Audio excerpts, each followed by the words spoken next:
एक छोटे से कस्बे में एक गरीब पिता अपनी नन्ही सी बेटी के साथ रहता था। उनकी आर्थिक स्थिति बहुत साधारण थी। पिता मंदिर के सामने फूल बेचकर किसी तरह अपना और अपनी बेटी का गुजारा करते थे। जीवन में अभाव थे, लेकिन उनके मन में भगवान के प्रति अटूट श्रद्धा और गहरा विश्वास था। उसकी छोटी सी बेटी भी बचपन से ही भगवान की बहुत बड़ी भक्त थी। वो रोज सुबह पिता के साथ मंदिर जाती, फूलों की टोकरी सजाती और फिर मंदिर की सीढ़ियों पर बैठकर मधुर स्वर में भजन गाने लगती। उसकी आवाज इतनी सुरीली थी, मानो स्वयं मां सरस्वती ने उसके कंठ में वास किया हो। जब वो भजन गाती तो मंदिर का वातावरण सचमुच भक्तिमय हो उठता। घंटियों की मधुर ध्वनि, अगरबत्ती की सुगंध और उसकी कोमल पवित्र आवाज सब मिलकर ऐसा दिव्य माहौल बना देते कि वहां आने वाला हर व्यक्ति भाव विभोर हो जाता।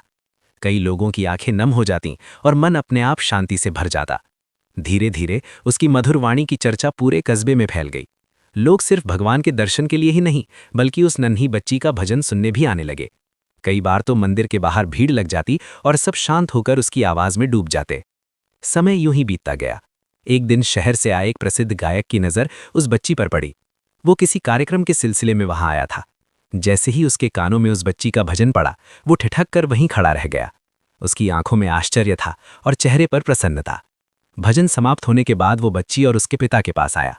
उसने प्यार से कहा कि इतनी छोटी उम्र में इतनी अद्भुत आवाज बहुत दुर्लभ होती है। उसने उसे एक बड़े मंच पर गाने का अवसर देने का प्रस्ताव रखा। पिता पहले तो संकोच में थे। गरीब आदमी, बड़ा मंच, अनजाना शहर, सब कुछ उन्हें डराने लगा।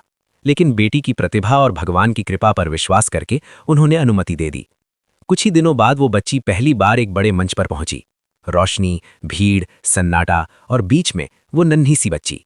मंच पर पहुंचकर उसने वही किया जो वो सबसे अच्छी तरह जानती थी, भगवान का भजन गाना। जैसे ही उसके कंठ से भक्ति रस की धारा बही, पूरा सभागार तालियों की गड़गड़ाहट से गूंज उठा। लोग उसकी आवाज में डूब गए। कुछ लोग भावुक हो गए, कुछ ने आंखें बंद कर लीं और कईयों ने पहली बार भक्ति को इतने करीब से महसूस किया। उस दिन के बाद उसकी जिंदगी बदल गई।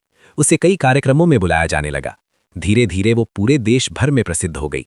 उसने सफलता की ऊंचाइयों को छू लिया, लेकिन उसने कभी अपनी जड़ों को नहीं भुलाया। वो आज भी अधिकतर भक्ति गीत ही गाती थी।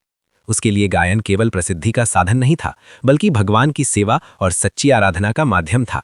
जब भी वो अपने पुराने कस्बे में लौटती, सबसे पहले उसी मंदिर में जाती जहां से उसकी यात्रा शुरू हुई थी।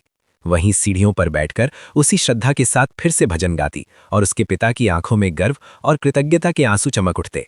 सच्ची भक्ति, सच्ची मेहनत और सच्चा विश्वास कभी व्यर्थ नहीं जाते।